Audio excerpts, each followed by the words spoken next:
Hello and welcome to this topic and overview of cloud security. This can be summarized really in role-based access control. That's what's implemented here, role-based access control. And the recommendation is you get a rich reference implementation that maximizes the different roles to a specific, different users to a specific role.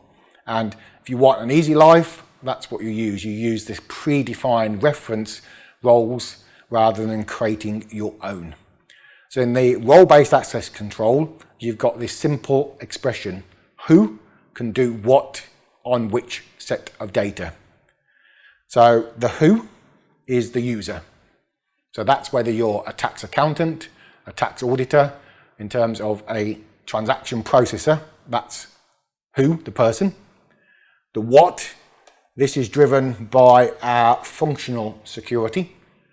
That is a whole hierarchy of either job roles, abstract roles, and various privileges, linking us to, in terms of the UI and the flow through the workflow about what we can do. So we've got some examples there of what can I enter and post journals, can I view a payslip, can I run reports. So I'd have to have the privilege. That gives me right down to the resources, about the flow through the form, the actual buttons I can see is the privilege. And then we have a data set. So this is where your data security comes in. Which set of data? Am I restricted to a particular general ledger book? In this case, UK ledger. As an employee, I can only see my pay slips. And as a accounting, I can only run reports on the behalf of a UK ledger. Who can do what on which set of data? So keep that in your mind and you won't go too far wrong with the security model. So here we've got a typical user, an end user, Linda Smith, and she's been attached 3 roles. So job role of HR specialist. Behind that, we've got duty roles, privileges, and her access to all the, in terms of database forms. The role as an employee, that's an abstract one, so it's not really related to a particular business flow or business process. And she's also a line manager. So the line manager perhaps gives her access to look at the employee dashboard, etc. And remember, it's a combination really. What you'll see is functions and data. So in the case of HR, Linda Smith would be restricted to see only her reports through the use of security profile. In the financial modules, it's normally ledger, business unit, asset book, or reference set to restrict what data we can see. So it's always, you have to think about the 2 elements, what we can do and on which set of data. So as in my introduction, we do get a predefined security. So there's jobs specifically for a particular process, such as configuring the tax engine, configuring the tax engine from a third party or in terms of a service provider from a third party, such as Vertex or Taxware. Within those, there's a whole hierarchy of duty roles. And on top of that functional setup, you add the data element. What data, which book, which business unit, which reference set do I have access to? If you can use that, then it minimizes your security setup. If you can't use that because you've got very, very specific processes, then you do have the option to define or customize, create your own job roles, abstract roles, your own roll up in terms of hierarchies. So in terms of the reference, or even if you're doing it yourself, then the job role or an abstract role is key. So that's what you've been hired to do. The duty roles is a whole selection of privileges. So in terms of tax, can I get to the regime? Can I configure rules in the tax simulation? Can I do testing on a particular business unit or a particular legal entity? And you'll see below that, the duty roles is a resource. They don't show it on the slide, but the resources is hard coded by the developers, giving you access to the various UIs and the buttons in the UIs to give you the ability to do those hierarchy of tasks. Ever since version 10, we've got this one-stop shop now. Security Console is where you can do everything. So normally under the navigator, look for the Security Console. And since version 10, you could use it. Since version 12, it becomes mandatory. In terms of here, anything you want to do with modifying, looking at the security, setting up new users, if you're not using HCM and the onboarding process, is all driven by the security console. This is just an extract of the security console, and you can review the existing roles. You can set up new users if you wanted here. So in this practice, you're going to look at in terms of the roles, and with your existing user provided, you're going to give yourself a receivables manager, tax manager and supplier manager.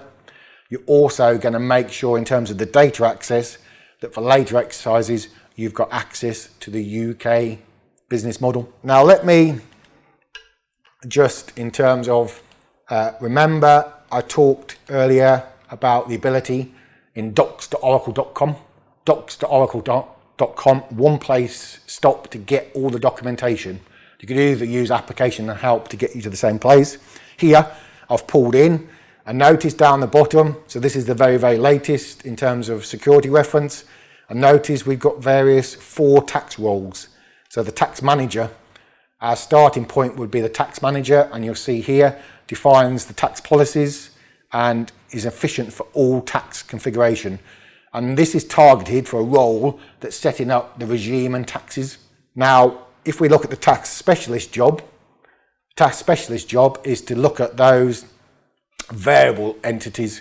So my tax rates and tax jurisdictions, if they change frequently, that's what this design role is designed for. And we've got a specific one if I'm intending to bring or load data from a third party in the cloud for the US and Canada. Other countries are going to follow, but in terms of the current release, using a third party of Vertex O Cloud is restricted to US and Canada.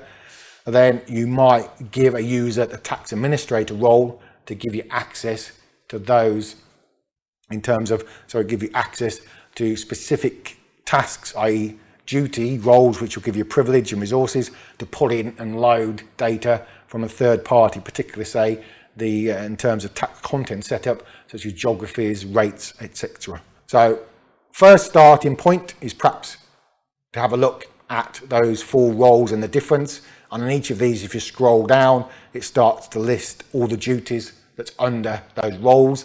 And that might give you an opportunity if you're thinking about in terms of editing. If we move to the application, I've jumped a little bit ahead in that I've gone directly into the security console look. And what I've pulled up here is I've looked for these 2 roles, whether I'm a tax manager or a tax administrator look. And this is a very, very useful tool where you can compare. So what duty privileges do I get as a tax manager that I don't get as a tax administrator? And you'll see in effect, the green is obviously that role gives me those duties. The red denies them. So my tax administrator, most of the functional area of going to invoices, suppliers is restricted. I would have to have the job role of tax manager to be able to do that. Again, I'm filtering on everything, but I could filter it based on functional and data security, and also hierarchical roles that I've inherited from another subset role. If I look on here, you've also got this nice option where you can compare, again, I'm not filtering it, so everything, what's in tax manager and not in the tax administrator. And then I could do the opposite of what's in the tax administrator's role and not in the tax manager's role.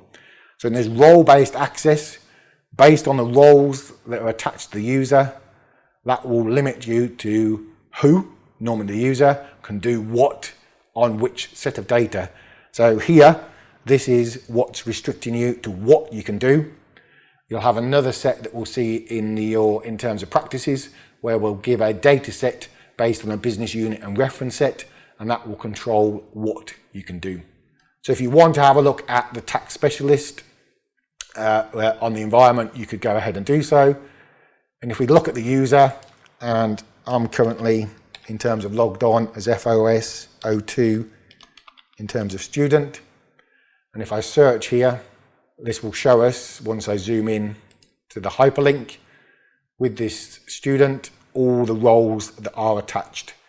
And for my demo this morning, and it's the same as the practice, I've attached the accounts receivables role, and I've also attached down the bottom, you'll see tax manager role.